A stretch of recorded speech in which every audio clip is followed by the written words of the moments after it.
E agora, além do aumento do Auxílio Brasil, além da criação do auxílio para caminhoneiros, além do auxílio para taxistas, além do aumento do Vale Gás, essa PEC também deve ter um benefício para motoristas de Uber, tá? É o que diz em entrevista também ao jornal Estado de São Paulo, ao meu querido amigo Yander Porcela, está brilhando lá em Brasília, sobre uma entrevista com o deputado Danilo Forte, que é o relator desse texto, tá? O relator do texto no Senado foi o senador Fernando Bezerra, agora ele chega na Câmara, está nas mãos do Danilo Forte, que já era o relator da PEC dos biocombustíveis, entendeu como havia esse esforço para juntar os dois textos? E aí, nessa entrevista, ele fala, olha, tem que colocar também um vale para Uber, né? O raciocínio dele é o seguinte, investidores, inicialmente, se falava que esse custo dessa PEC seria de mais ou menos 35 bilhões. Depois passou para 38 bilhões. Depois, o texto que saiu do Senado fala de um custo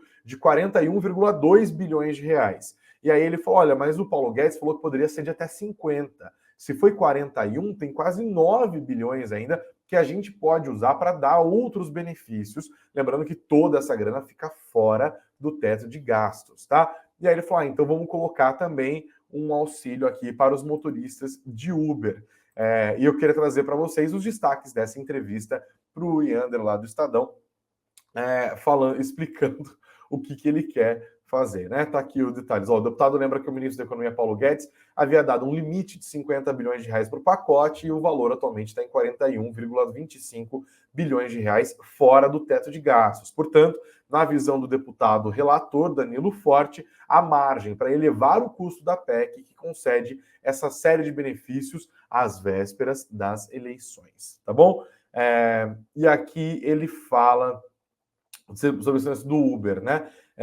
A pergunta, a possibilidade de entrar em novos benefícios na PEC? E o deputado responde, a gente tem que resolver como vai ficar a questão do Uber, porque a finalidade do serviço é a mesma coisa dos taxistas.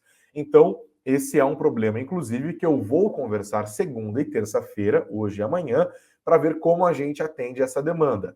Tem que ver se tem algum instrumento de controle para que a gente possa trabalhar isso.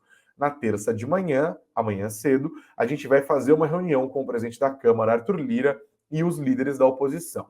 Na terça, ao meio-dia, com os líderes da base do governo.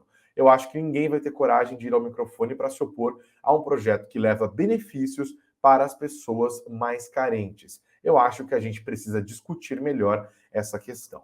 Então ele expôs aqui, inclusive, o raciocínio que é o que justifica o apoio da oposição a esse projeto que faz com que o governo gaste dinheiro público como se não houvesse amanhã, às vésperas das eleições, claramente para beneficiar o presidente Jair Bolsonaro, mas também com apoio de todo o Congresso, como eu disse. Né? A oposição também se vê nesse papel de eu aqui não vou votar contra um benefício para a gente pobre às vésperas da eleição, e aí vai todo esse pacotão. O mercado se pergunta, porque há dúvidas de que se esses gastos serão de fato temporários ou se eles vão continuar por ali no ano que vem e da onde vai sair essa grana se de fato essas políticas que hoje parecem temporárias se tornarem também fixas, né? Se tornarem permanentes, como é a tradição aqui no Brasil também, tá? Ele também falou uma coisa interessante, ele falou, olha, vamos tentar aumentar o custo dessa PEC colocando esse auxílio para os motoristas de Uber, e aí é uma pergunta sobre o estado de emergência, porque a PEC que saiu lá do Senado tem essa cláusula de PEC de emergência para poder criar esses benefícios sem atrapalhar, ou melhor, sem que o governo seja atrapalhado pela lei eleitoral, né? E aí a pergunta, o senhor vai manter o estado de emergência? O deputado Danilo Forte diz, eu acho que a gente precisa discutir a natureza jurídica do estado de emergência, porque tem um falso discurso de que o estado de emergência traz uma repercussão ruim para o Brasil, mas o mundo todo está tomando medidas emergenciais. Eu estou vendo isso com o jurídico. Eu lembro muito bem que quando fui presidente da Comissão Especial da Lei do Teto, a gente deixou um espaço para que, em caso de crise financeira ou calamidade, você pudesse tomar medidas com relação a se sobrepor ao teto.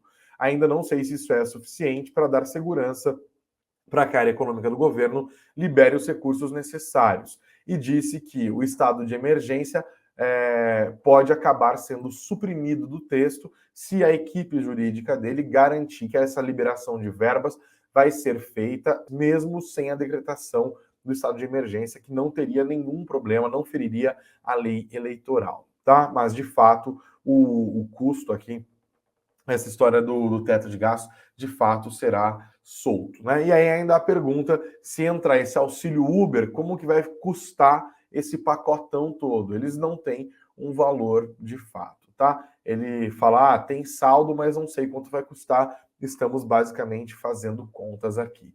Então, pessoal, ainda cabe tudo nessa PEC, tá? Essa PEC se tornou uma PEC coração de mãe, agora ela vai tramitando na Câmara. A gente está falando de um auxílio para motoristas de Uber, mas pode ter outros auxílios de outras naturezas, e óbvio, o mercado vai reagindo a isso também. Essa segunda-feira já começa com o noticiário pegando fogo, beleza?